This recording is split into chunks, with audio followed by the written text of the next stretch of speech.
My husband Simon's private jet taxied away from the terminal, leaving me stranded at LAX with his friends still laughing at his cruel joke. He thought I'd crawl back home in shame. Instead, I chartered my own flight to Monaco. While he was toasting his freedom at 30,000 feet, my lawyers were freezing his accounts. When his plane landed for refueling, he discovered his black card was declined and his trust fund was locked. Now he's grounded permanently, and I own the skies. Before we jump back in, tell us where you're tuning in from, and if this story touches you, make sure you're a subscriber, because tomorrow, I've saved something extra special for you. Tell us a duh. But this story didn't begin with jet engines and betrayal. It started 18 months earlier, in the marble-walled boardroom where my life changed forever. The rain drummed against the floor-to-ceiling windows of McGowan & Associates as I sat across from my grandfather's attorney, Alan McGowan. At 28, I had never imagined inheriting Winston Technologies, the tech empire my grandfather built from a small computer repair shop in Silicon Valley into a billion-dollar cybersecurity corporation.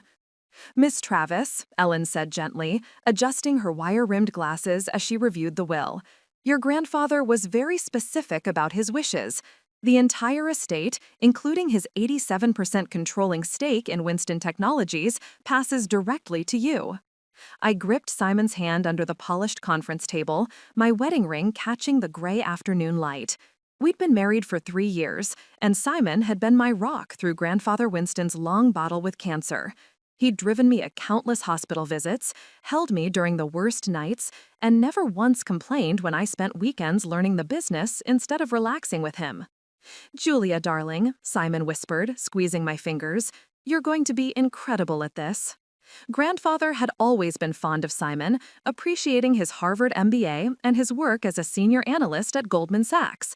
But the old man had been adamant about keeping Winston Technologies within the bloodline. "Family businesses need visionary leadership," he'd often said during our Sunday dinners, "and Julia has the vision to take us into the future." The weight of that expectation settled on my shoulders as Ellen continued reading. Winston Technologies employed over 8,000 people across 12 countries. Our cybersecurity software protected major banks, government agencies, and Fortune 500 companies. Suddenly, I was responsible for all of it. "The transition period will be challenging," Ellen warned, as she handed me the keys to Grandfather's corner office. "The board will test you, your competitors will watch for weakness, and there will be difficult decisions about the company's direction." The first glimpse of the corporate headquarters from my new office window was overwhelming. 23 floors of glass and steel rising from the heart of Palo Alto, housing some of the most brilliant minds in cybersecurity. Every employee below relied on my leadership for their livelihood, their career growth, their family's security. "Your grandfather's final project notes are in this folder," Ellen said. "He was working on quantum encryption protocols that could revolutionize how we protect critical infrastructure. He wanted you to know that this technology represents the future of national security." I opened the folder with trembling hands, scanning pages of complex algorithms and strategic plans written in Grandfather's meticulous handwriting. His vision extended far beyond profit margins. He saw Winston Technologies as a guardian of democratic institutions, protecting the digital infrastructure that modern society depended upon. That evening, Simon surprised me with champagne and my favorite Thai takeout. As we sat at our Malibu apartment overlooking the Pacific, he raised his glass with that boyish smile that had first captivated me at Stanford Business School. "To Julia Travis, the youngest CEO in Winston Technologies history, your grandfather would be so proud." The first weeks were overwhelming. I'd worked summers at Winston Technologies during college and had been heading our emerging markets division for 2 years, but CEO responsibilities were entirely different. Supply chain disruptions, merger negotiations, personnel crises, and strategic decisions that could affect thousands of jobs, everything landed on my desk. Board meetings felt like gladiatorial combat. Clive Gunther, the chairman who'd served with Grandfather for 15 years, questioned every decision with the intensity of a prosecutor cross-examining a witness. Other board members, mostly men in their 50s and 60s who'd built their careers in an era when female CEOs were virtually non-existent, watched my every move for signs of weakness or inexperience. "Your grandfather's final project notes are in this folder," Ellen said. He was working on quantum encryption protocols that could revolutionize how we protect critical infrastructure. He wanted you to know that this technology represents the future of national security. I opened the folder with trembling hands, scanning pages of complex algorithms and strategic plans written in grandfather's meticulous handwriting. His vision extended far beyond profit margins. He saw Winston Technologies as a guardian of democratic institutions, protecting the digital infrastructure that modern society depended upon.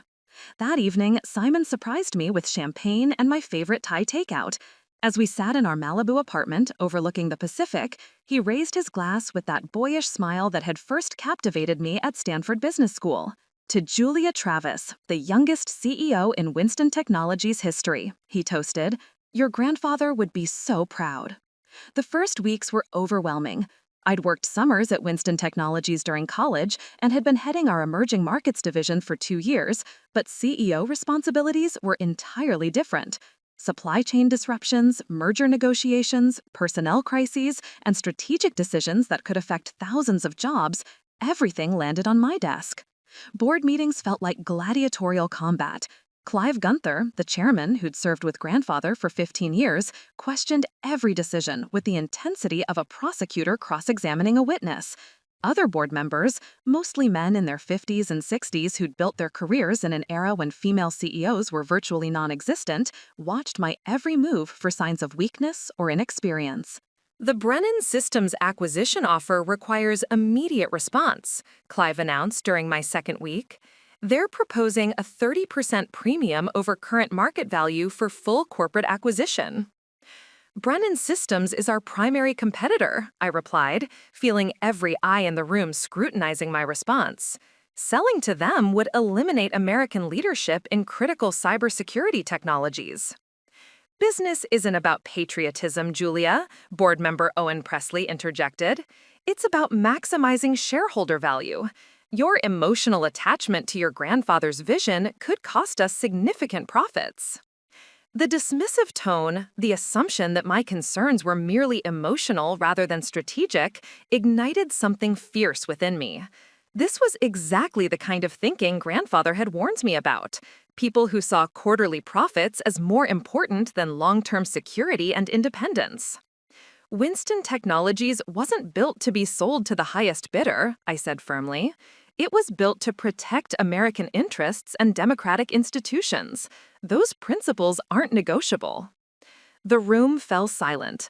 Several board members exchanged glances that clearly communicated their skepticism about my leadership philosophy. But Clive nodded slowly, perhaps remembering similar conversations with my grandfather decades earlier. Simon became my lifeline during these turbulent first months. When I worked until midnight reviewing acquisition proposals, he'd bring me coffee and massage my shoulders. When board meetings left me feeling attacked and undermined, he'd listen patiently and offer insightful advice drawn from his financial background. "You're carrying too much alone," he said one evening as I struggled with a hostile takeover attempt from our German competitor, Brennan Systems. "I could help more directly. My expertise in corporate finance could take some pressure off you." I hesitated, remembering grandfather's warnings about maintaining clear leadership. The old man had built Winston Technologies through decisive action and unwavering vision. Sharing authority, even with someone I trusted completely, felt like diluting that legacy. But watching Simon's genuine concern, seeing how he'd sacrificed his own career advancement to support me through this transition, I felt my resistance melting. He'd turned down 2 promotion opportunities at Goldman Sachs to be available during my most challenging days. His dedication deserved recognition and reward. "Let me think about it," I said softly, leaning into his embrace. As spring turned to summer, I gradually found my footing. We successfully defended against the Brennan takeover, launched our revolutionary blockchain security platform ahead of schedule, and secured 3 major government contracts that sent our stock price soaring 40%. The financial press began calling me Silicon Valley's rising star and the heir who exceeded expectations. The victory called for celebration. On Simon's 32nd birthday, as we dined at Nobu Malibu with the sun setting over the ocean, I made a decision that would change everything. Preparing and narrating this story took us a lot of time, so if you are enjoying it, subscribe to our channel. It means a lot to us. Now back to the story. I have something special for you, I said, sliding an envelope across the table after the waiter cleared our dessert plates. Simon opened it slowly, his expression shifting from curiosity to shock as he processed the legal documents inside. Share certificates transferring 45% of my Winston Technology stock to him, making us equal partners in controlling the company. Julia, he breathed, looking up at me with what I took for overwhelming gratitude. Are you certain about this? Completely, I smiled, reaching for his hand. You've sacrificed so much to support me. I want us to build Winston's future together. He pulled me into his arms right there in the restaurant, lifting me slightly off my chair in his enthusiasm. Other diners smiled at what they must have assumed was a proposal or anniversary celebration. You won't regret this, Simon promised, his eyes shining with intensity. We're going to transform Winston Technologies into something your grandfather never dreamed possible. Looking back now, as I recall that moment of perfect trust and naive generosity, I should have paid more attention to his choice of words. He hadn't said we'd honor grandfather's legacy or build on the foundation that had been laid. He'd said transform it into something entirely different. But in that moment, surrounded by the gentle crash of waves and the warmth of his embrace, I felt like the luckiest woman alive. I had a thriving company, a loving husband, and unlimited possibilities stretching ahead of us. I had no idea that I had just handed Simon the tools to systematically destroy everything my grandfather had built, steal the company from under me, and leave me stranded and humiliated while his friends laughed at my pain. The transformation began immediately, though so subtly I barely noticed at first. Simon started coming to the Winston Technologies headquarters with me each morning, settling into the executive floor's guest office with an ease that should have concerned me. Within days, he'd transformed the sterile space into a command center, complete with multiple monitors, financial modeling software, and direct phone lines to his Goldman Sachs contacts. He began attending my meetings, initially as a silent observer, but gradually becoming more vocal with his insights. His financial expertise impressed the board members, who had been skeptical of my leadership, and his Harvard MBA credentials gave weight to his recommendations in ways that my Stanford engineering degree somehow didn't. Your husband certainly knows his numbers, commented board chairman Clive Gunther after a particularly tense budget meeting.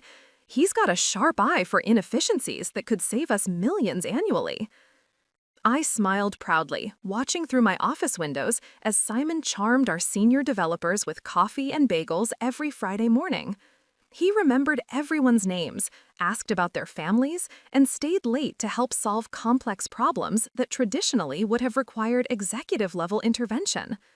The staff adored him, and their obvious appreciation for his attention made me feel guilty for the long hours I'd been working. Simon's been such an asset, my assistant Kate Presley observed one afternoon as she delivered quarterly reports. He's really streamlined our approval processes. Documents that used to take days for review are now handled within hours. Looking back, I should have questioned why streamlining meant fewer documents crossing my desk for review. I should have noticed how staff increasingly brought problems to Simon's office before mine. I should have wondered why he knew about client meetings I hadn't been briefed on, why vendor contracts bore approval signatures I didn't remember providing, why budget allocations appeared in our systems without my explicit authorization. But I was drowning in the responsibilities of leading a billion-dollar company while grieving my grandfather's death. Every decision felt weighted with his legacy. Every choice carried the potential to honor or betray the vision he'd spent 40 years building. Simon's help felt like a lifeline rather than a threat, support rather than usurpation. When Simon suggested hiring his former Goldman Sachs colleague, Brianna Scott, as our new chief financial officer, I barely hesitated. Our previous CFO had retired shortly after grandfather's death, and finding qualified candidates willing to work under a 28-year-old CEO had proven challenging. Brianna's brilliant with corporate restructuring, Simon explained as we reviewed her impressive resume over breakfast. She helped 3 major tech companies optimize their operations and increase profitability by over 200%. Her experience with international tax structures alone could save us tens of millions. Brianna was stunning in that polished, intimidating way that made board meetings feel like fashion shoots.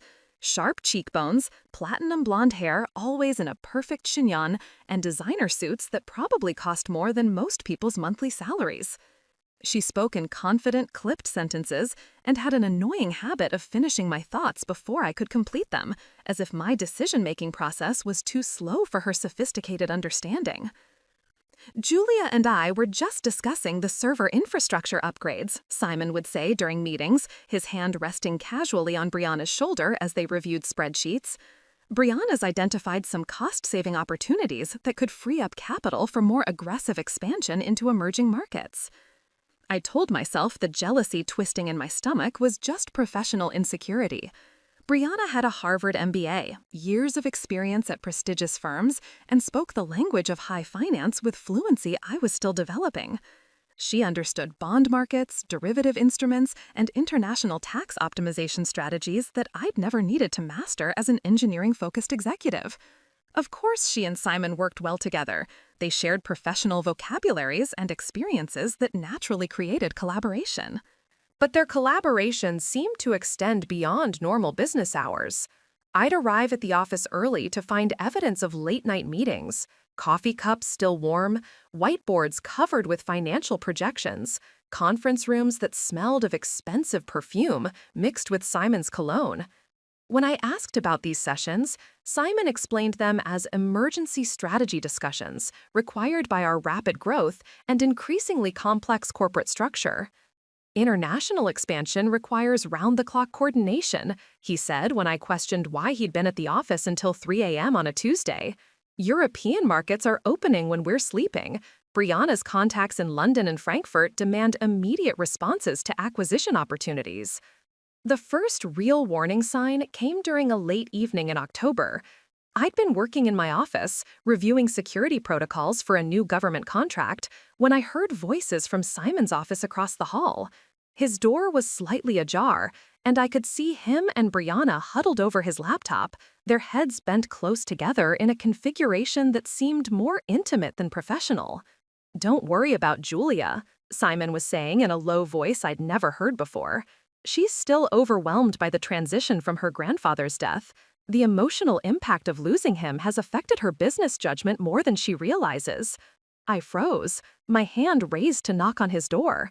This wasn't the supportive husband who held me during grief-stricken nights. This was someone analyzing my emotional state as a business vulnerability, discussing my psychological condition with a virtual stranger, as if I were an obstacle to be managed rather than a partner to be supported. "The offshore restructuring will take another month to finalize," Brianna replied, her voice equally hushed. "Once the intellectual property transfers are complete, we can move forward without any complications from legacy stakeholder sentiments." My chest tightened with sudden fear. What intellectual property transfers? What offshore restructuring? These were major corporate decisions that required board approval and my signature as majority shareholder. The casual way they discussed these transactions suggested they were already in progress, moving forward without my knowledge or consent.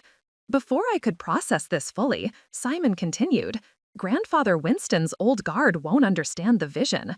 Legacy thinking holds back innovation in rapidly evolving markets. We need to be ready to move quickly once the structural pieces are in place." I quietly backed away from the door, my mind racing with implications I didn't want to acknowledge. Legacy thinking. That's how Simon characterized my grandfather's foundational principles that had built Winston Technologies into an industry leader. The values of security, stability, and ethical business practices that had attracted government contracts and enterprise clients were apparently obstacles to his grand vision. That night, I lay awake beside Simon as he slept peacefully, his breathing steady and untroubled. I studied his face in the moonlight streaming through our bedroom windows, searching for signs of the man I'd overheard speaking with such calculated coldness about bypassing me on major company decisions. His features looked the same: the strong jawline I'd traced with my fingers during countless intimate moments, the dark hair that curled slightly at the nape of his neck, the full lips that had whispered promises of eternal support and partnership. But something fundamental had shifted in my perception. The conversation I'd overheard revealed a Simon I didn't recognize, someone capable of discussing my emotional vulnerability with clinical detachment while planning corporate maneuvers designed to reduce my authority. The husband who'd comforted me through grief was simultaneously analyzing that grief as a weakness to be exploited for business advantage. When morning came, I convinced myself I'd misunderstood the context. Simon and Brianna were probably just exploring contingency plans, worst-case scenarios that responsible executives always prepare for in volatile industries. The offshore discussion could have been about tax optimization strategies that many corporations use legally to protect assets from international litigation risks. My grandfather himself had established similar structures during Winston Technology's early expansion into European markets. I decided to give them the benefit of the doubt, but I also quietly began paying closer attention to documents crossing my desk. What I found over the following weeks made my stomach sink with growing dread. Small budget reallocations I didn't remember approving. New vendor contracts with companies I'd never heard of, many based in jurisdictions with banking secrecy laws that made financial transparency difficult.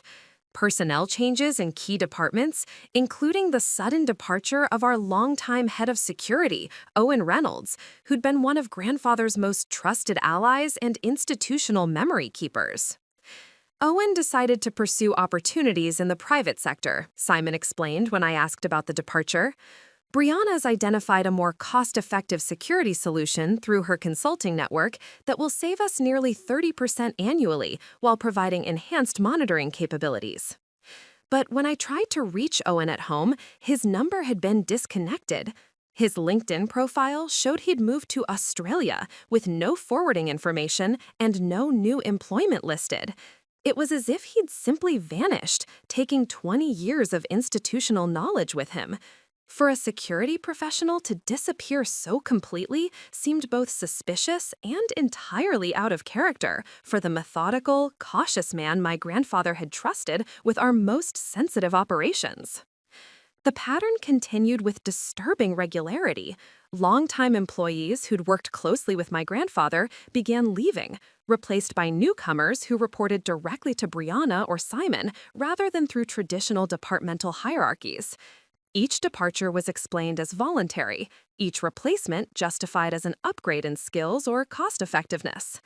But the cumulative effect was the systematic removal of people who remembered how Winston Technologies had operated before my grandfather's death, people who might question rapid changes to established procedures and corporate culture. Meanwhile, Simon's behavior at home became increasingly distant and preoccupied. He worked later hours, claimed frequent business dinners with potential investors, and spent weekends on golf courses building relationships with strategic partners whose names he never shared and whose business cards never appeared in our home office. Our conversations grew shorter, focused mainly on company business rather than personal connection, and the intimate moments that had once defined our marriage became perfunctory obligations rather than expressions of genuine affection. "You seem stressed lately," I mentioned one evening as we shared a rare dinner at home. "Is everything okay with the new responsibilities at Winston?" "Just the usual pressures of scaling a global operation," Simon replied, not looking up from his phone screen. "Brianna and I are working on a major opportunity that could transform Winston's market position fundamentally. It requires discretion until we're ready to present it to the board and key stakeholders." Another major opportunity I knew nothing about. Another collaboration with Brianna that excluded me from my own company's strategic planning. The casual way he spoke about transforming Winston's market position suggested changes far more radical than the incremental improvements I'd been expecting from our new CFO's optimization strategies. The following Monday morning, I cornered Simon in his office before the building filled with employees. His expression flickered between surprise and calculation when I closed the door behind me. "We need to talk about Brianna," I said, keeping my voice steady despite the turmoil churning in my chest. Simon leaned back in his chair, fingers steepled, suddenly looking more like a stranger than my husband of 3 years. What about her? I saw you together Saturday night, in your office. I watched his face carefully. This isn't just about business consulting, is it? For a moment, something genuine flickered in his eyes. Was it guilt? Fear? But it vanished so quickly I might have imagined it. Julia, he said, standing and moving toward me with that concerned expression he perfected during my grandfather's illness. You're under enormous stress. The company pressures, the board's expectations. Maybe you misinterpreted what you saw. I know what intimacy looks like, Simon. Don't gaslight me. He stopped, shoulders sagging in apparent defeat. You're right. I've been struggling with feelings. The pressure of supporting you through this transition, watching you succeed while my own career stagnated at Goldman Sachs. He rubbed his temples. Brianna understands the corporate world in ways that make me feel valued professionally. The admission stunned me, not because he'd confessed, but because it sounded so reasonable, so human. This was the vulnerability I'd fallen in love with at Stanford, the man who'd admitted his insecurities about coming from a middle-class family while surrounded by trust fund classmates. Has anything physical happened between you? I asked quietly. No, he said firmly, meeting my eyes. I swear to you, Julia, it's been emotional, nothing more. But I know that's a betrayal too. I wanted to believe him, needed to believe him. The alternative, that my marriage was over and my company was under siege, seemed too devastating to accept. I think we should try counseling, I said. Dr. Lena Gunther, she helped my college roommate through her divorce. Her marriage crisis. Simon nodded immediately. Yes, absolutely. I want to fix this, Julia. I want to fix us. Dr. Gunther's Beverly Hills office became our Tuesday evening sanctuary. In that neutral space, with its calming beige walls and soft lighting, Simon transformed back into the man I'd married, attentive, remorseful, committed to rebuilding our relationship. I've been maintaining appropriate professional boundaries with Brianna, he reported during our third session. All meetings include Kate or other staff members. No more private strategy sessions. That's encouraging progress, Dr. Gunther noted. Simon, how are you processing the feelings of professional inadequacy that contributed to this crisis? I've realized that supporting Julia's success is actually the greatest achievement of my career, Simon replied, reaching for my hand. Winston Technologies is our shared legacy now. I don't need to compete with her success. I need to celebrate it. For 6 weeks, things improved dramatically. Simon came home for dinner, brought me coffee during late work sessions, and even suggested weekend getaways to reconnect outside the corporate environment. At the office, he included me in meetings again, asked for my input on major decisions, and stopped the secretive conversations with Brianna. Your husband seems much more supportive lately, Kate observed one afternoon. He's been routing all major decisions through you again. I felt hopeful for the first time in months. Maybe the counseling was working. Maybe Simon had genuinely recognized how his professional insecurities had nearly destroyed our marriage and our business partnership. But the improvement was carefully orchestrated theater. The first crack appeared when I tried to access our shared cloud storage to review some personal financial documents.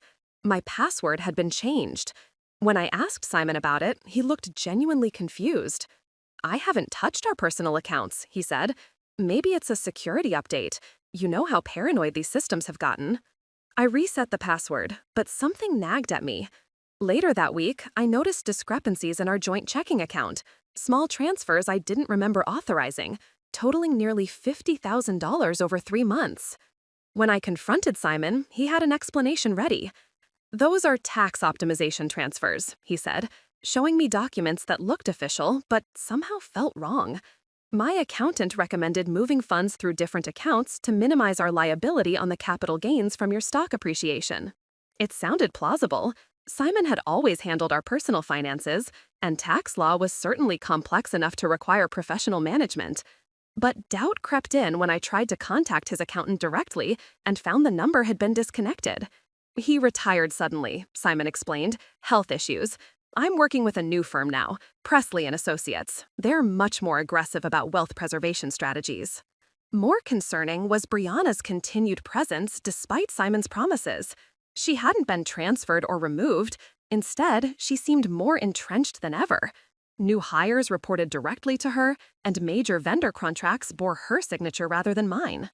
The board requested that I handle routine operational approvals, Simon explained when I questioned why he'd signed a multi-million-dollar server upgrade contract without my review.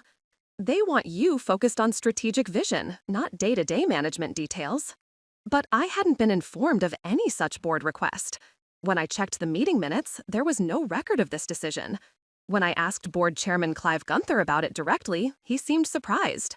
"We discussed streamlining approval processes," he said slowly, "but nothing that would bypass your authority on major expenditures.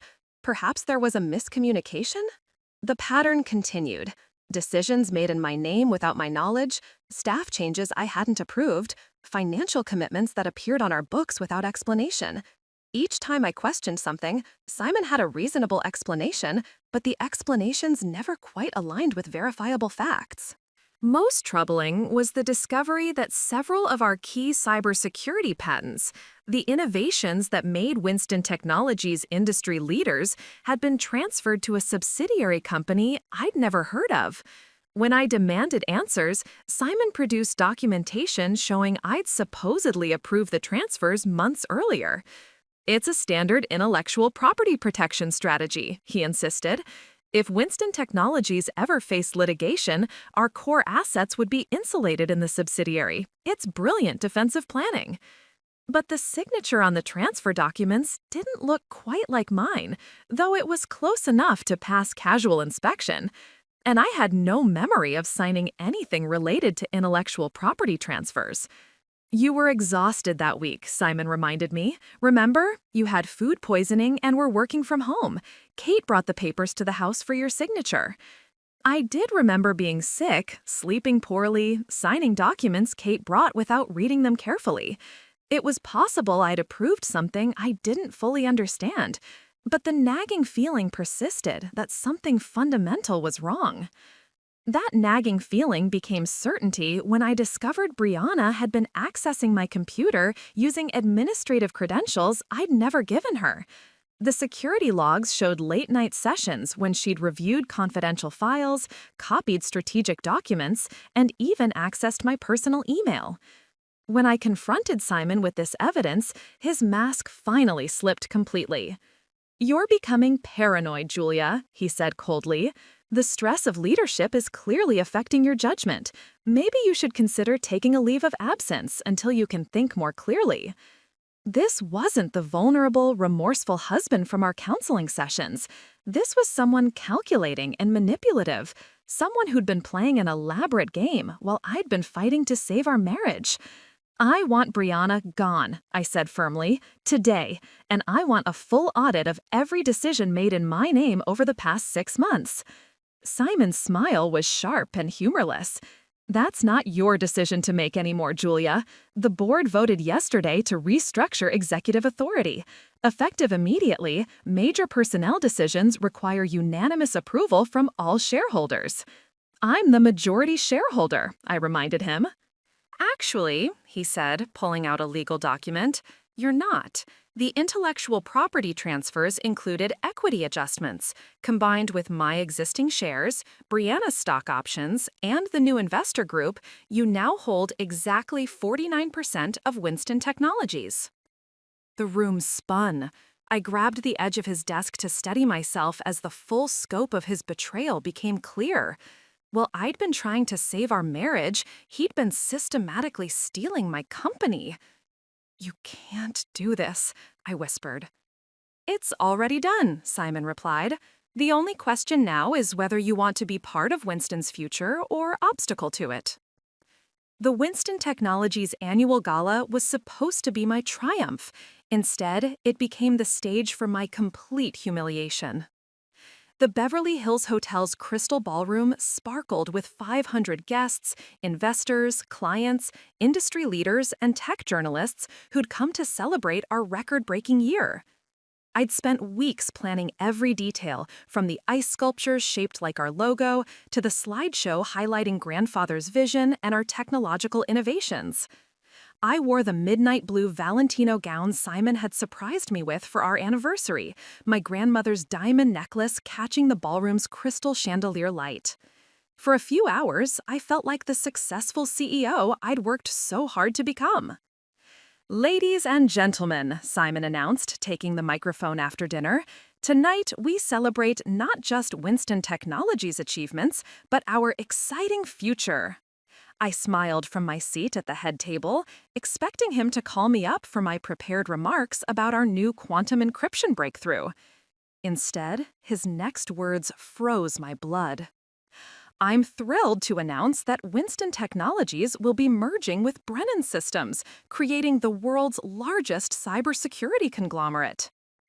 Gasps rippled through the ballroom. My champagne glass nearly slipped from my trembling fingers. The German company that had tried to acquire us 2 years ago? The merger I knew nothing about? This partnership, Simon continued smoothly, will accelerate our global expansion under new leadership structure. I'm proud to introduce our new Chief Technology Officer, Brianna Scott, and our strategic partners from Brenner Systems who will guide us into the next decade. I smiled from my seat at the head table, expecting him to call me up for my prepared remarks about our new quantum encryption breakthrough. Instead, his next words froze my blood.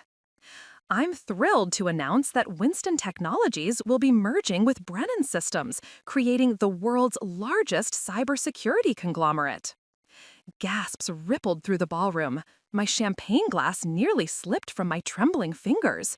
The German company that had tried to acquire us 2 years ago? The merger I knew nothing about? This partnership, continued smoothly, will accelerate our global expansion under new leadership structure. I'm proud to introduce our new Chief Technology Officer, Brianna Scott, and our strategic partners from Brennan Systems who will guide us into the next decade. The spotlight found Brianna at a nearby table, radiant in a red gown that screamed power and victory. She stood gracefully, waving to the crowd as if she'd been planning this moment for months, which, I realized with dawning horror, she probably had. Simon never mentioned my name, not once during his 20-minute presentation about Winston's future.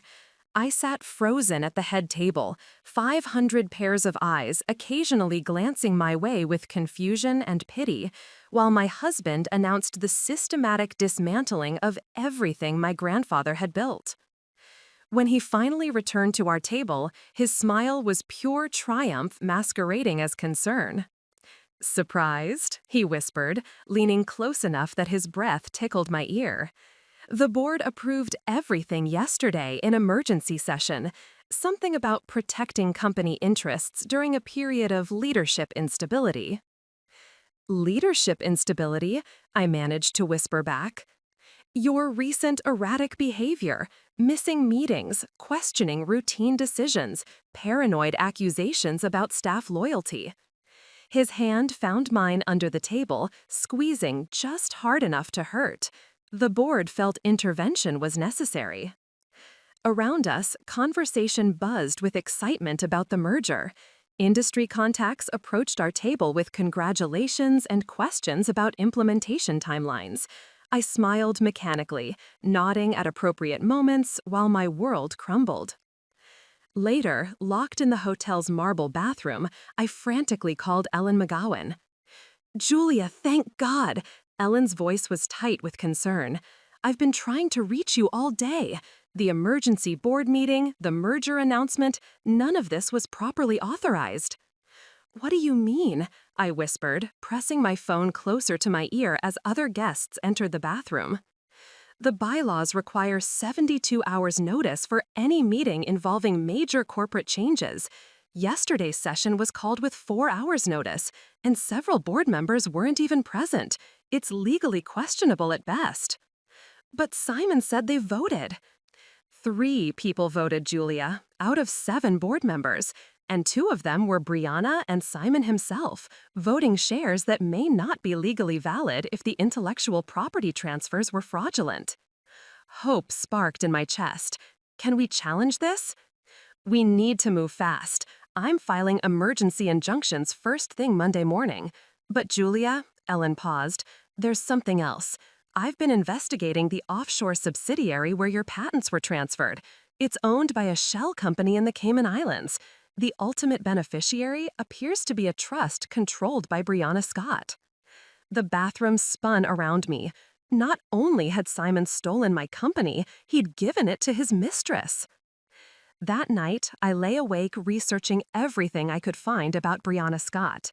Her LinkedIn profile showed an impressive career trajectory, but something nagged at me about the timeline. Her supposed 3 years at Goldman Sachs overlapped with a period when she'd claimed to be getting her MBA at Wharton. Her references from previous tech companies led to disconnected phone numbers or companies that had mysteriously dissolved. By dawn, I'd uncovered the truth. Brianna Scott didn't exist, at least not the version Simon had presented. The real Brianna was a mid-level analyst who'd been fired from 2 firms for financial irregularities. The brilliant consultant who'd supposedly transformed major corporations was an elaborate fiction. "You've been played," I told Simon over breakfast, spreading my research across our kitchen island. "Your brilliant CFO is a fraud." Simon barely glanced at the documents. "You're grasping at straws, Julia. Even if some details in her background are embellished, her work speaks for itself. Her work has been systematically looting my company." He corrected coldly. "And optimization isn't looting. Brennan Systems is offering us global reach and resources your grandfather's provincial mindset never imagined." The casual dismissal of my grandfather's legacy, the foundation that had made Simon's wealth possible, was the final straw. "I want a divorce," I said quietly. Simon's coffee cup paused halfway to his lips. "Excuse me?" "You heard me. I want out of this marriage, and I want you out of my company." He set down his cup with deliberate care. That would be inadvisable. Divorce proceedings would trigger media scrutiny of Winston Technologies just as we're finalizing the merger. Your grandfather's legacy could be damaged irreparably by the scandal. "You mean your merger could be damaged?" "I mean, your family's reputation could be destroyed." His voice carried a new edge of menace. "Corporate wives who publicly attack their husband's business decisions don't fare well in court or in society. Ask anyone." "Are you threatening me?" "I'm offering you a choice. Play along with the transition, maintain dignity, and retain some role in Winston's future. Or fight this and lose everything in a very public, very ugly battle that will destroy both your company and your reputation." That weekend, Simon announced our planned trip to Monaco for the International Cybersecurity Conference. A second honeymoon of sorts, he told his friends John Travis and Sean McGowan over dinner at our Malibu home. "Julia's been under stress with the merger transition. A few days on the French Riviera will help her adjust to the new reality." John and Sean exchanged knowing glances. They'd been Simon's fraternity brothers at Stanford, trust fund heirs who treated life like an elaborate game where the rules only applied to other people. "Monaco in March is perfect," John agreed. "Private beaches, excellent casinos, and far enough from Los Angeles that business pressures can't intrude." "Exactly," Simon smiled, his hand resting possessively on my shoulder. "Julia needs distance from all the negativity surrounding the merger. Sometimes a change of perspective helps people accept inevitable changes." The way he said "accept inevitable changes" made my skin crawl. This wasn't a reconciliation trip. This was something else entirely. Monday morning brought the confirmation of my worst fears. Ellen called with devastating news about her emergency injunction. "The judge denied our motion," she said, her voice heavy with defeat. "Simon's legal team anticipated our challenge and filed counter motions, alleging that you're experiencing stress-related decision-making impairment. They provided medical opinions suggesting you're not competent to make major corporate decisions." "Medical opinions from whom? I haven't seen any doctors." "Dr. Lena Gunther, your marriage counselor. Apparently, Simon obtained her professional assessment that you're exhibiting signs of severe anxiety and depression that compromise your business judgment. The betrayal cut deep. Dr. Gunther had violated patient confidentiality to support Simon's corporate coup. Even our therapy sessions had been weaponized against me. There's more, Ellen continued.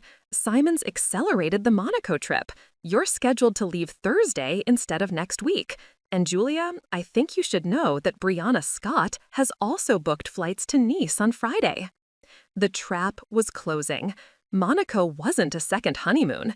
It was the final act in Simon's plan to remove me from Winston Technologies permanently.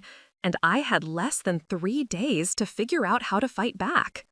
Ellen, I said, making a decision that would change everything. I need you to do something for me. Something that might seem crazy, but could save everything.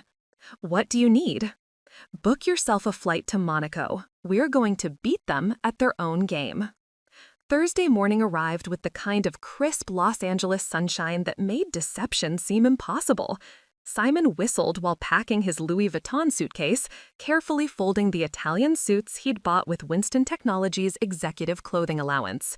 You'll love the Hotel Hermitage, he said, not looking up from his methodical packing, overlooking the Mediterranean, Michelin-starred restaurants, and close enough to the casino for evening entertainment. I nodded absently, my own suitcase already packed with clothes I hoped I'd never need to wear. Hidden beneath the silk scarves and designer dresses were copies of every document I'd managed to gather over the past week, financial records, email printouts, and most importantly, a flash drive containing security footage I'd convinced Kate to pull from our office systems. The ride to LAX felt surreal. Simon chatted casually about Monaco's history, the conference agenda, and his excitement about introducing me to some fascinating European investors who were interested in Winston Technologies' quantum encryption platform. You'll find them very forward-thinking, he said, not bound by Silicon Valley's traditional approaches. They understand that global expansion requires flexibility in leadership structures. More coded language about removing me from power. I wondered how many versions of this conversation he'd rehearsed with Brianna. At the private jet terminal, I spotted John Travis and Sean McGowan waiting near the departure lounge, their expensive casual wear screaming wealth and entitlement. They'd flown in from San Francisco for this trip, which struck me as odd since neither had previously shown interest in cybersecurity conferences. "Julia," John called out, embracing me with fake warmth. "So excited for Monaco. Simon's told us amazing things about this conference." "It's going to be life-changing," Sean added with a smirk that made my skin crawl, for everyone involved. The private jet was sleek and modern, with cream leather seats and polished wood fixtures. Simon had chartered it through Winston Technologies' corporate account, another expense I hadn't authorized but somehow couldn't prevent. As we settled in for the 11-hour flight, I tried to read, but concentration was impossible with John and Sean's constant laughter and whispered conversations with Simon. "Remember sophomore year when we convinced that economics professor his car was stolen?" John was saying, his voice loud enough to ensure I could hear. He spent 3 hours filing police reports before realizing we'd just moved it to the faculty parking garage. "Classic misdirection," Sean agreed. "Make people think they're crazy while you control the actual situation." They weren't reminiscing. They were sending me a message. Halfway across the Atlantic, Simon moved to the seat beside me, his expression showing fake concern. "You've been quiet," he observed. "Still processing the merger news?" "Still processing a lot of things," I replied carefully. "I know this has been difficult. Change always is. But Monaco will give us time to discuss your future role in the new structure. Brennan Systems values continuity, and there's definitely a place for you in the organization." "As what? Figurehead founder's granddaughter?"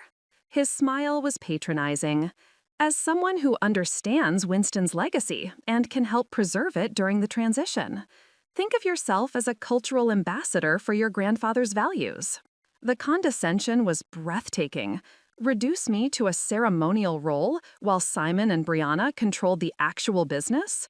I wondered if this was how monarchy felt during hostile takeovers, kept around for legitimacy while real power moved elsewhere. We landed in Nice under brilliant Mediterranean sunshine, then took a helicopter transfer to Monaco's heliport. The principality spread below us like a jeweled toy, all gleaming towers and azure water. Under other circumstances, it would have been magical. The Hotel Hermitage was everything Simon had promised: marble lobbies, crystal chandeliers, and balconies overlooking Monte Carlo's famous harbor. Our suite was stunning, with French doors opening onto a terrace where superyachts looked like floating palaces. "Conference registration isn't until tomorrow," Simon announced after we'd settled in. "Why don't you rest? I need to meet with some potential investors about preliminary discussions." "I'll come with you," I said immediately. "These are very preliminary conversations, technical details that would probably bore you. Besides, you looked exhausted on the plane." Before I could argue, he was gone, leaving me alone in the opulent suite with growing dread about what preliminary discussions actually meant. That evening, Simon returned energized and secretive, deflecting my questions about his meetings with vague references to promising developments and exciting opportunities. We had dinner at the hotel's rooftop restaurant, where he seemed distracted, constantly checking his phone and scanning the room as if expecting someone. The next morning brought the revelation I'd been dreading. "Change of plans," Simon announced over breakfast, his tone casual but his eyes calculating. "My meetings have extended longer than expected. I need to fly to Geneva today for additional discussions with the Swiss banking consortium that's funding the Brennan merger." Geneva? But the conference? "Will have to proceed without me. These investors are only available today, and their involvement is crucial for the deal's success." He was already signaling for the check.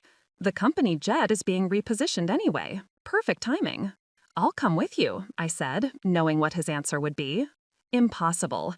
These are extremely confidential negotiations.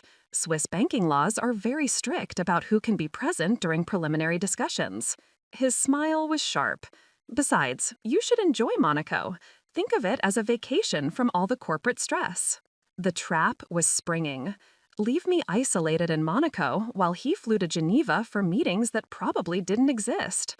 I wondered how long he planned to keep me stranded here while he completed whatever final phase of his takeover was planned. "When will you be back?" I asked. "Sunday evening, possibly Monday morning. Depends on how negotiations progress."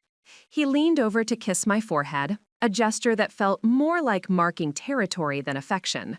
"Order room service, visit the casino, enjoy the spa. You deserve some relaxation." An hour later, I stood on the hotel terrace watching Simon's chartered jet disappear into the cloudless sky, carrying my husband toward whatever betrayal awaited in Geneva. John and Sean had departed on the same flight, their laughter echoing across the tarmac as they boarded. But they weren't laughing now, because hidden in my purse was a confirmation email I'd intercepted from Simon's laptop the night before. Brianna Scott had indeed booked a flight to Nice, not for Geneva meetings, but for a romantic weekend at the Hotel Metropole with the man who'd stolen my company. And more importantly, Ellen McGowan was already in Monaco, checked into the Hotel Monte Carlo under an assumed name, with legal documents that would change everything. Simon thought he'd left me stranded and powerless while he celebrated his victory with his mistress. Instead, he'd delivered himself directly into the trap I'd been carefully setting since our conversation 3 days ago. In less than 24 hours, I would crash his celebration in a way that would strip away everything he'd stolen and leave him grounded permanently. But first, I needed to make one very important phone call to confirm that my own chartered jet was ready for departure. "Ellen, it's Julia. Are you secure?" I spoke quietly into my phone, standing on the Hotel Hermitage's private balcony overlooking the Mediterranean. "Completely. I'm at the Monte Carlo, registered under Sarah Matthews. The legal documents are ready, and I've established contact with Judge Morrison's office in Los Angeles. She's agreed to review our emergency filing via secure video conference." I felt the first spark of genuine hope in months. Judge Morrison had been my grandfather's law school classmate and understood the tech industry's complexities better than most jurists.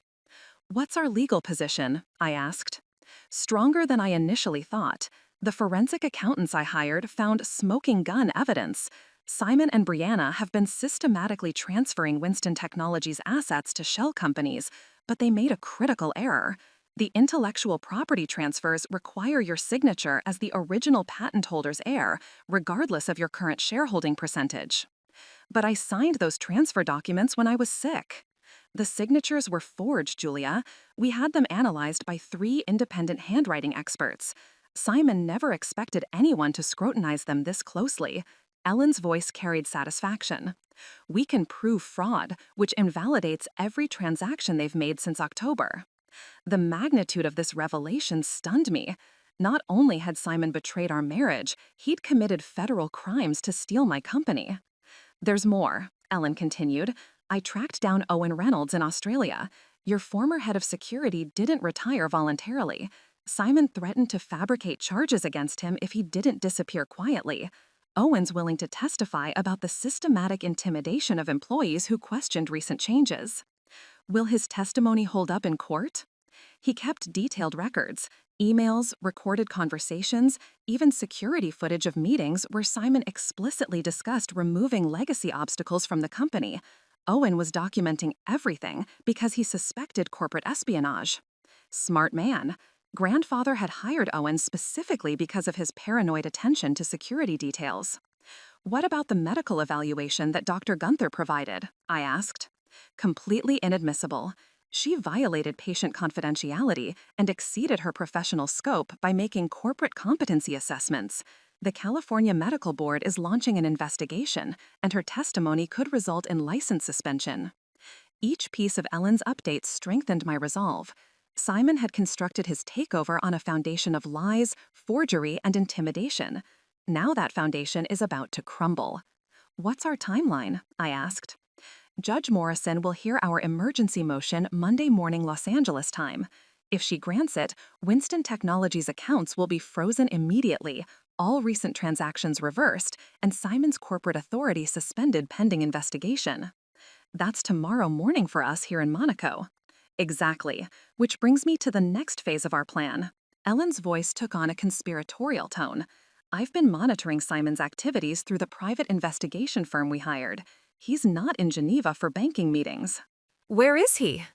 The Hotel Metropole, 3 blocks from your current location. He checked in yesterday afternoon under an assumed name, but our investigator confirmed his identity. Brianna arrived this morning on a commercial flight from Nice.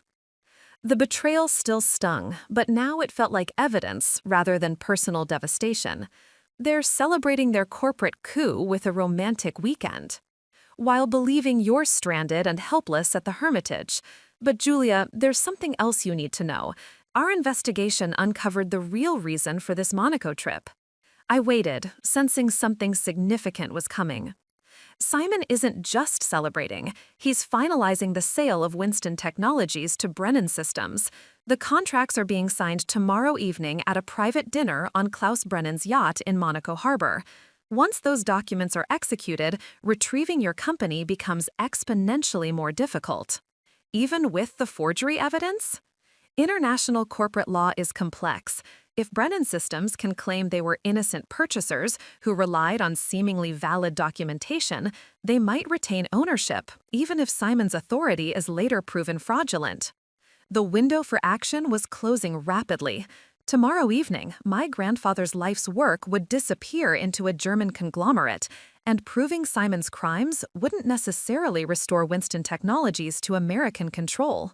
What do you need me to do? I asked. We need to stop that sale before it happens, and I have a plan that will accomplish everything we want, exposing Simon's crimes, retrieving your company, and ensuring he faces consequences for what he's done. Ellen outlined her strategy with the precision that had made her one of Los Angeles's most feared corporate attorneys. It was audacious, legally complex, and required perfect timing. It was also our only chance to save Winston Technologies. The key is Klaus Brennan himself, Ellen explained. He's a legitimate businessman who built his company through ethical acquisitions. He has no tolerance for fraud or criminal behavior in potential partners. You think he doesn't know about Simon's methods? I'm certain he doesn't. Brennan Systems' due diligence would have uncovered the irregularities if they'd been properly disclosed. Simon has been presenting Winston Technologies as a willing seller with unanimous board approval and clear ownership structure. When Brennan discovers the truth, he'll terminate the acquisition immediately and potentially pursue legal action against Simon for misrepresentation. No major corporation wants to be associated with corporate theft and forgery. The plan was elegant in its simplicity. Rather than trying to stop the yacht dinner through legal injunctions that might not reach international waters in time, we would attend as invited guests and present Klaus Brennan with evidence of Simon's crimes during the signing ceremony itself. How do we get invited to a private dinner we know nothing about officially? I asked. You're Simon's wife and the supposed willing seller of Winston Technologies. Klaus Brennan specifically requested to meet you before finalizing the acquisition. Simon has been making excuses about your absence, but Brennan insisted that tomorrow's dinner include all principal stakeholders. Simon will never agree to bring me. He won't have a choice. I'm going to call him in 1 hour with a message from Brennan's legal team. They're requiring your presence as a condition of completing the transaction. Simon can either produce his supposedly willing wife or watch the deal collapse. For the first time since this nightmare began, I felt like myself again. Not the betrayed wife or the embattled CEO, but the strategic thinker my grandfather had trained me to be. What about our legal timing? I asked. Judge Morrison's ruling will come through during the dinner. If everything proceeds as planned, Simon will discover his frozen accounts and suspended corporate authority while surrounded by the very people he's been trying to impress. And if something goes wrong? Ellen's voice was firm. Then we have backup plans, but Julia, I don't think anything will go wrong. Simon's arrogance has made him careless. He's so confident in his victory that he's walked directly into our trap. As I hung up the phone, I felt a transformation completing itself. The hurt and confused woman who'd discovered her husband's betrayal was gone, replaced by someone harder and more focused, someone ready to fight for what was rightfully hers. Tomorrow evening, on Klaus Brennan's yacht in Monaco Harbor, I would take back everything Simon had stolen. And when his friends, John and Sean, saw their college buddy's empire collapse in real time, they would finally stop laughing. The game was about to begin, and I intended to win. Ellen's plan worked perfectly. At exactly 2 p.m. Monaco time, Simon's phone rang while he was presumably enjoying lunch with Brianna at the Hotel Metropole. I watched from my balcony as a black sedan pulled up to the Hermitage's entrance 30 minutes later. Simon stormed into our suite, his face flushed with barely controlled rage. Behind him trailed Brianna, looking less composed than I'd ever seen her, her platinum hair slightly disheveled and her designer dress wrinkled. "What the hell did you do?" Simon demanded, his voice dangerously low. "I'm not sure what you mean," I replied calmly, not rising from the chair where I'd been reading. "How was Geneva?" "Don't play games, Julia. Brennan's legal team just called. They're insisting you attend tonight's dinner as a condition of finalizing the acquisition. They want to meet the willing seller in person." I set down my book with deliberate care. That's interesting. I wasn't aware there was a dinner tonight, or that I was supposed to be a willing seller of anything. Brianna stepped forward, her voice sharp with accusation. "You've been interfering with the negotiations. Somehow you've convinced Brennan that your consent is required for the transaction." "My consent is required," I said simply. "I'm still the majority shareholder, regardless of whatever shell game you two have been playing with subsidiary companies and forged documents." The color drained from Simon's face. "What are you talking about?" "I'm talking about the handwriting analysis that proves I never signed the intellectual property transfers. I'm talking about the forensic accounting that traces every fraudulent transaction you've made since October. I'm talking about Owen Reynolds, who's very much alive in Australia and very willing to testify about the systematic intimidation of Winston Technologies employees." Brianna's hand moved to her throat, fingers nervously toying with her necklace. "You can't prove any of that." "Actually, I can, and I will, starting tonight at dinner with Klaus Brennan when I present him with detailed evidence of how you've both been committing federal crimes to steal my grandfather's company." Simon began pacing, his composure finally cracking completely. You're bluffing. Even if you have some circumstantial evidence, Brennan won't care about internal corporate disputes. He wants to complete this acquisition, and he's not going to let your accusations derail months of negotiations. You're right about one thing, I agreed. Klaus Brennan does want to complete this acquisition of a legitimate company with clear ownership and proper authorization. What he doesn't want is to associate Brennan systems with corporate theft, forgery, and fraud. The board approved everything, Brianna insisted, but her voice lacked conviction. 3 people voted in an emergency session that violated corporate bylaws. That's not board approval, that's conspiracy. I stood up, walking to the window that overlooked Monaco's gleaming harbor. Tell me, Brianna, how exactly did you plan to explain the patent ownership issues to Brennan's due diligence team? Or were you hoping they'd never discover that the intellectual property they're purchasing was stolen? The silence stretched between us, thick with implications. Finally, Simon spoke, his voice taking on the patronizing tone he'd perfected over recent months. Julia, you're not thinking clearly. Even if some technical irregularities occurred during the transition period, that doesn't invalidate the underlying business decision. Winston Technologies needs global reach to compete effectively. Your grandfather's vision was brilliant for its time, but don't. The word came out sharper than I'd intended. Don't you dare invoke my grandfather's vision to justify your theft. He built Winston Technologies to protect critical infrastructure and national security. You're selling it to a foreign competitor for personal profit. Brennan Systems isn't just any foreign competitor, Simon protested. They're industry leaders with impeccable reputation and ethical standards. Which is exactly why Klaus Brennan will terminate this acquisition the moment he understands what you've done. I turned back to face them. You've built this entire deal on lies, Simon. Lies about board approval, lies about my consent, lies about your authority to sell company assets. What did you think would happen when the truth came out? Brianna's phone buzzed with a text message. She glanced at it, and her face went pale. What is it? Simon asked. My bank, she whispered. They're questioning recent large deposits. They want documentation proving the fund's legitimate origin. I smiled, though there was no warmth in it. That would be the forensic accounting investigation Ellen initiated. Banks are required to report suspicious activity involving corporate funds, especially when those funds can't be traced to authorized transactions. Simon's phone started ringing. He glanced at the caller ID, and his expression shifted to panic. Winston Technologies' chief financial officer, he said unnecessarily. This is probably about quarterly reports. Answer it, I suggested. I'm curious what our CFO has to say about the current state of company finances.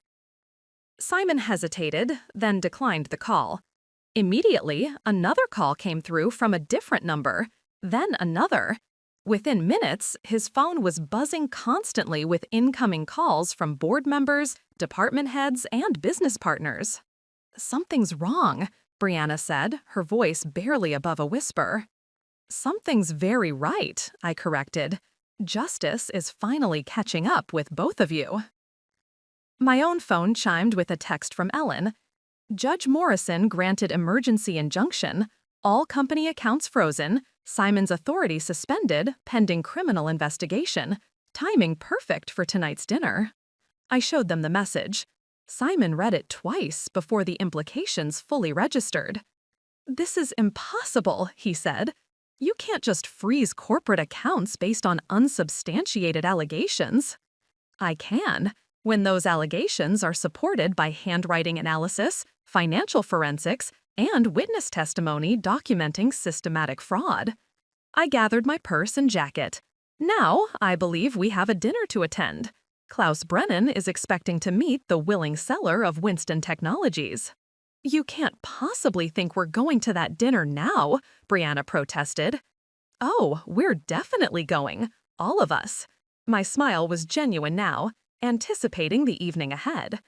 You see, Klaus Brennan specifically requested that all principal stakeholders attend tonight's signing ceremony. As of this morning, I'm the only principal stakeholder with legal authority to represent Winston Technologies.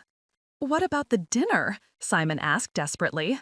If Brennan discovers the company accounts are frozen, he'll assume the deal is dead. The deal is dead, but the evening is just beginning.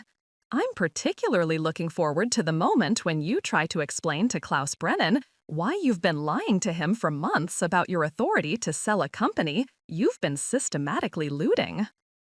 Simon's phone rang again. This time, the caller ID showed Brennan Systems' legal department. He stared at it with the expression of someone watching his execution approach. "Aren't you going to answer?" I asked sweetly. "They're probably calling to confirm tonight's arrangements. I'd hate for Klaus to think we're not taking this seriously." As Simon reluctantly answered the phone, his conversation confirming that Klaus Brennan expected all three of us aboard his yacht at 8 o'clock, I felt the final pieces of my strategy clicking into place. Tonight, in international waters where Simon couldn't escape through legal technicalities or friendly judges, I would present Klaus Brennan with evidence that would destroy any possibility of acquiring Winston Technologies through fraudulent means. More importantly, I would do it in front of John Travis and Sean McGowan, who would witness their Stanford fraternity brothers' complete destruction in real time. By morning, Simon would be facing federal charges, Brianna would be unemployed and under investigation, and I would be flying back to Los Angeles as the undisputed CEO of Winston Technologies. The trap was set. The prey had walked directly into it, and in 6 hours, I would spring it with surgical precision. The evening Mediterranean breeze carried the scent of salt and expensive perfume as we approached Klaus Brennan's meta-yacht in Monaco Harbor. The Teutonic Star was a floating palace, 400 feet of gleaming steel and glass that made even the neighboring superyachts look modest by comparison. Simon adjusted his tie nervously as our launch pulled alongside the yacht's boarding platform. Beside him, Brianna clutched her designer purse with white knuckles, her earlier confidence replaced by barely concealed panic. Both had spent the afternoon fielding increasingly urgent phone calls from lawyers, accountants, and board members demanding explanations for the frozen accounts and suspended corporate authority. "Remember," Simon whispered as crew members secured our launch, "let me handle the conversation. Don't say anything that could complicate the negotiations." I smiled serenely.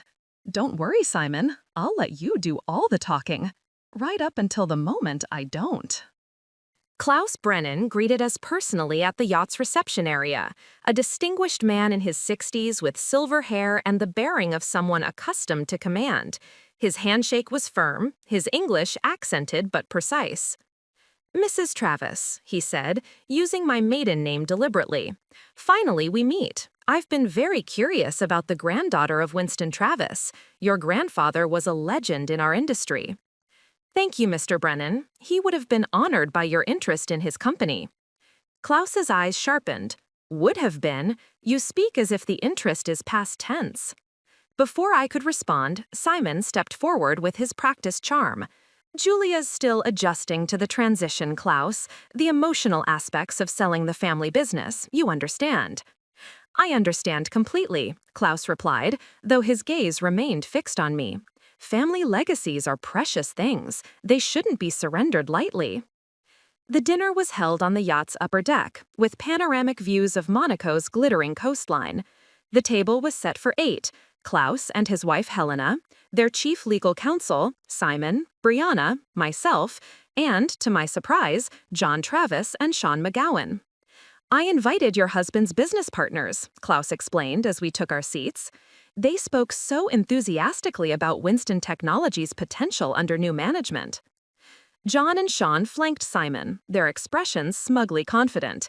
They'd clearly expected tonight to be their friend's triumph, the culmination of months of systematic corporate theft disguised as business acumen. "Julia's been the real visionary behind Winston's recent growth," John said, raising his wine glass, "though she's been wise enough to delegate operational authority to those with more extensive corporate experience." "Fascinating," Klaus replied. "And you feel comfortable with this delegation, Mrs. Travis?" The moment had arrived. Ellen was seated at a nearby table, posing as a guest while recording everything on hidden cameras. In my purse was a flash drive containing every piece of evidence we'd gathered about Simon's crimes. Actually, Mr. Brennan, I need to clarify something important about tonight's proceedings, I said, my voice carrying clearly across the table. I haven't delegated any authority to sell Winston Technologies because I never had any intention of selling my grandfather's company. The silence that fell over the table was absolute. Klaus set down his wineglass with deliberate care. I'm sorry, could you repeat that? Winston Technologies is not for sale, I continued calmly. Furthermore, my husband has no legal authority to negotiate its sale, and any documentation suggesting otherwise has been obtained through fraud and forgery. Simon's face went white. Julia, what are you doing? I'm telling the truth, which is something you've apparently forgotten how to do. I opened my purse and withdrew the flash drive. Mr. Brennan, this contains evidence that Simon has been systematically stealing assets from Winston Technologies for the past 8 months, using forged signatures and falsified board resolutions to transfer company ownership to shell corporations controlled by his mistress. Brianna's wineglass slipped from her fingers, shattering against the deck. You can't prove any of that. Handwriting analysis, forensic accounting, witness testimony, and security footage suggest otherwise. I handed the drive to Klaus. Everything is documented in excruciating detail. Klaus's legal counsel immediately inserted the drive into his laptop. As the evidence files opened, his expression shifted from professional interest to shock to outright horror. Mein Gott, he whispered in German, then switched to English. Klaus, this shows systematic corporate theft, forged signatures, fraudulent transfers, intimidation of employees. This is ridiculous, Simon protested, but his voice lacked conviction. Julia's been under enormous stress. She's not thinking clearly about complex business decisions. The only thing I'm not thinking clearly about, I replied, is how I ever trusted you enough to marry you. John and Sean exchanged panicked glances. Their friend's brilliant corporate coup was unraveling in real time, and they were witnessing it while sitting at Klaus Brennan's dinner table. Mr. Brennan, Sean said desperately, surely internal corporate disputes shouldn't derail months of negotiations. The underlying business opportunity remains sound. Klaus stood abruptly, his face dark with anger. The underlying business opportunity is built on lies, theft, and fraud. Brennan Systems has no interest in acquiring stolen property or associating with criminals. Criminals? Brianna's voice was shrill. You can't seriously believe. I believe what the evidence shows, Klaus cut her off, and the evidence shows that you and Mr. Gunther have been systematically looting a company you had no right to sell. He turned to his captain. Please prepare the launch to return these people to shore immediately. Wait, Simon said desperately. We can explain everything. The documentation errors, the procedural irregularities. The forgeries, I corrected, the theft, the conspiracy to defraud. Let's use accurate terminology. My phone buzzed with a text from Ellen. FBI agents boarding yacht now. Arrest warrants executed. As if summoned by the message, 3 men in dark suits appeared on the deck, their badges clearly visible. Simon Gunther and Brianna Scott? The lead agent's voice was professionally neutral. You're under arrest for conspiracy to commit wire fraud, corporate theft, and violations of federal securities law. The next few minutes passed in a surreal blur. Miranda rights read over the Mediterranean sunset, handcuffs clicking against expensive jewelry. John and Sean backing away from their college friend as if criminality might be contagious. Julia, Simon called as the agents led him toward the launch. You're making a mistake. We can work this out. The marriage, the company. The marriage ended when you chose Brianna over honesty, I replied. The company was never yours to steal. As the arrest launch disappeared toward Monaco's harbor, Klaus approached me with something resembling respect. Mrs. Travis, I owe you an apology. Had I known about the fraudulent nature of these negotiations. You couldn't have known. Simon's quite skilled at deception. I looked out over the darkening Mediterranean. I'm sorry you were drawn into this situation. What will you do now? Klaus asked. With Winston Technologies, I mean. Take it back to its roots. My grandfather built that company to protect critical infrastructure and national security. That mission hasn't changed, even if some people lost sight of it. Klaus nodded approvingly. If you ever decide to explore legitimate international partnerships, Brennan Systems would be honored to discuss collaborative opportunities. I'll remember that. 2 hours later, I stood on the Hotel Hermitage's balcony, finally alone for the first time in months. My phone showed dozens of messages from board members, employees, and industry contacts who'd heard about the arrests through various news channels. One message stood out, from Kate Presley. "Miss Travis, the entire staff is celebrating. When will you be back to take control of the company?" I typed back, "Tomorrow evening. Time to rebuild." Below in the harbor, the lights of Monaco glittered like scattered diamonds. Somewhere in the city, Simon and Brianna were beginning their journey through the criminal justice system.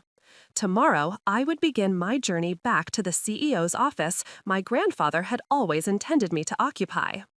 The girl who generously shared power with her husband was gone. In her place stood someone harder, wiser, and utterly committed to protecting what her family had built. Winston Technologies would survive this betrayal and emerge stronger, and I would make certain that no one ever again mistook kindness for weakness or trust for naivete. The trap had worked perfectly, justice had been served, and for the first time since my grandfather's death, I felt truly ready to lead. 3 months later, I stood in the renovated boardroom of Winston Technologies, looking out at the familiar faces of employees who had weathered the storm of corporate betrayal and emerged stronger. The morning Los Angeles sunshine streamed through floor-to-ceiling windows that had been cleaned of the metaphorical stains left by Simon's presence. "Ladies and gentlemen," I began, addressing the assembled staff for our quarterly all-hands meeting, "I'm pleased to announce that Winston Technologies has not only recovered from the attempted hostile takeover, but we've exceeded our pre-crisis performance metrics by 40%. Applause filled the room. Kate Presley, now promoted to Chief Operating Officer, smiled proudly from the front row. Owen Travis had returned from Australia to resume his role as head of security, bringing with him a renewed sense of vigilance and loyalty that permeated the entire organization. More importantly, I continued, we've implemented new governance structures that will prevent any individual from accumulating unchecked authority over company operations.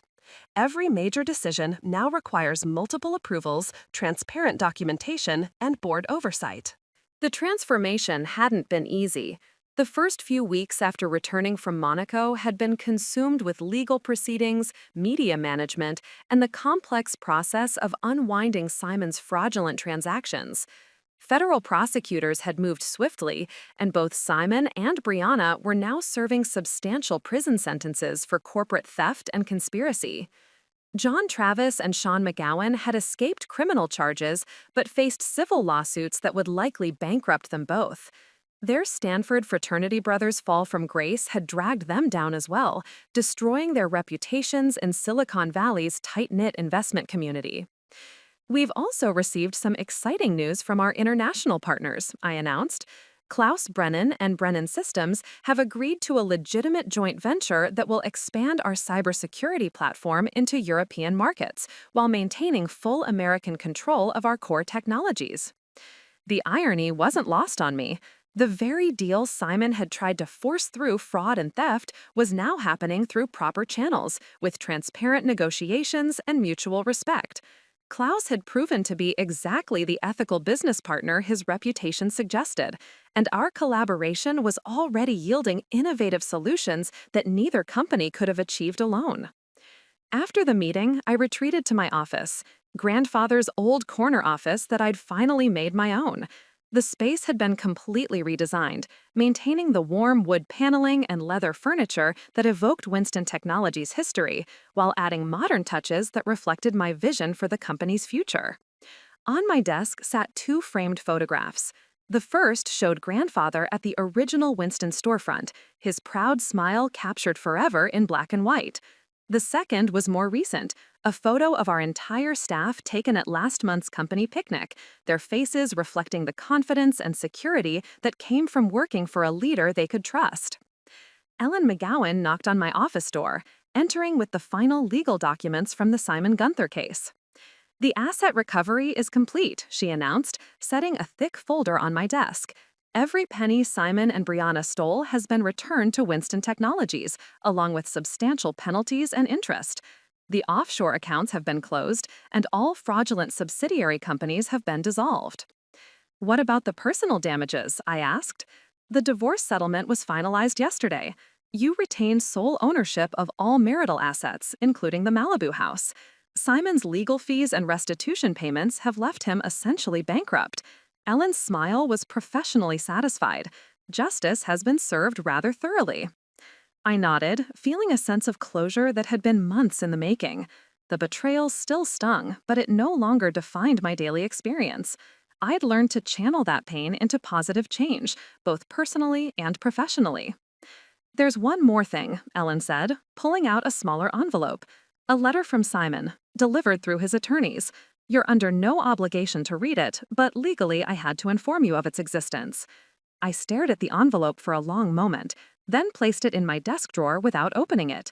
Whatever Simon had to say, whatever justifications or apologies he'd crafted during his incarceration, I wasn't ready to hear them. Perhaps someday I would be curious enough to read his words, but today wasn't that day. Thank you, Ellen, for everything you've done these past months. It was my pleasure, Julia. Your grandfather would be incredibly proud of how you've handled this situation. After Ellen left, I turned to my computer and began reviewing the latest reports from our research and development division. We were on the verge of breakthrough innovations in quantum encryption that would revolutionize cybersecurity for critical infrastructure. The work was challenging, exciting, and exactly the kind of mission-driven innovation that had originally drawn me to Winston Technologies. My phone buzzed with a text from Kate. Dinner plans tonight? There's a new restaurant in Santa Monica that's supposed to be amazing. I smiled, typing back, sounds perfect, 7 o'clock? The personal relationships I'd rebuilt since the Monaco confrontation were different from what I'd had before. Deeper, more honest, based on mutual respect rather than dependency or deception. I'd learned to trust my instincts, to value my own judgment, and to recognize the difference between support and manipulation. As the afternoon sun moved across the office windows, casting shifting patterns of light and shadow across grandfather's old desk, I felt a profound sense of satisfaction, not just because justice had been served or because Winston Technologies had survived the crisis, but because I discovered my own strength in the process. The woman who had generously shared power with an undeserving husband was gone. In her place stood someone who understood that true leadership meant protecting what mattered, making difficult decisions, and never again confusing kindness with naivety. Outside my office windows, Los Angeles stretched toward the Pacific, a city of dreams and second chances where anything was possible for those brave enough to fight for what they deserved. I had fought. I had won, and I was just getting started. The phone on my desk rang, a call from a potential client whose critical infrastructure needed the kind of protection only Winston Technologies could provide. I answered with confidence, ready to build on the foundation my grandfather had created and the strength I'd discovered within myself. This was my company. This was my legacy, and no one would ever take it from me again. 6 months after the Monaco confrontation, I found myself back at LAX, but this time the circumstances couldn't have been more different. Instead of being abandoned on a rain-soaked tarmac, I was boarding my own company jet, legitimately purchased with Winston Technologies' recovered assets, heading to London for a cybersecurity summit, where I would be the keynote speaker. Miss Travis, my new assistant Lena Scott, said as she handed me the morning briefings, "The London Times wants to confirm your interview schedule for tomorrow. They're particularly interested in your perspectives on corporate governance and fraud prevention." I smiled, accepting the folder. The irony of Lena sharing a surname with my former tormentor wasn't lost on me. But this Lena was everything Brianna had pretended to be: intelligent, ethical, and genuinely committed to Winston Technologies' mission. Tell them I'm available after the summit concludes. I'm happy to discuss how companies can protect themselves from internal threats. As the jet taxied down the runway, I reflected on how completely my life had transformed. The scared, betrayed woman who'd watched Simon's plane disappear into storm clouds had been replaced by someone who understood her own worth and refused to compromise it for anyone. The London summit was a triumph. My presentation on cybersecurity leadership in the digital age received a standing ovation from an audience of industry leaders, government officials, and academic researchers. During the Q&A session, a journalist asked about the highly publicized corporate theft case that had made international news. "What advice would you give to other business leaders who might face similar betrayals?" she asked. "Trust your instincts," I replied without hesitation. "When something feels wrong, investigate it. When people show you who they really are, believe them. And never, ever assume that love or loyalty will prevent someone from betraying you if the stakes are high enough." The audience murmured appreciatively. In the front row, Klaus Brennan nodded approvingly. Our legitimate partnership had exceeded all expectations, creating innovations that were revolutionizing cybersecurity across 2 continents. After the summit, I had dinner with Klaus and his wife Helena at their London penthouse. The conversation was warm, professional, and refreshingly honest, everything my interactions with Simon had pretended to be but never actually were. "I must ask," Klaus said over dessert, "do you ever regret how things unfolded? The public nature of the legal proceedings, the media attention?" "Never," I replied. Public exposure was the only way to ensure that other potential victims would be warned about Simon and Brianna's methods. The publicity also sent a message to my own employees and board that I would fight for what's right, regardless of personal cost. "And your personal life?" Helena asked gently. "Have you considered dating again?" I considered the question thoughtfully. Over the past months, I'd focused entirely on rebuilding Winston Technologies and discovering who I was outside of my marriage. The process had been liberating in ways I hadn't expected. "I'm not opposed to it," I said finally, "but any future relationship will be built on fundamentally different principles: complete honesty, shared values, and absolute respect for each other's autonomy. I'll never again confuse dependency with love or manipulation with support." The flight back to Los Angeles gave me time to process the week's events.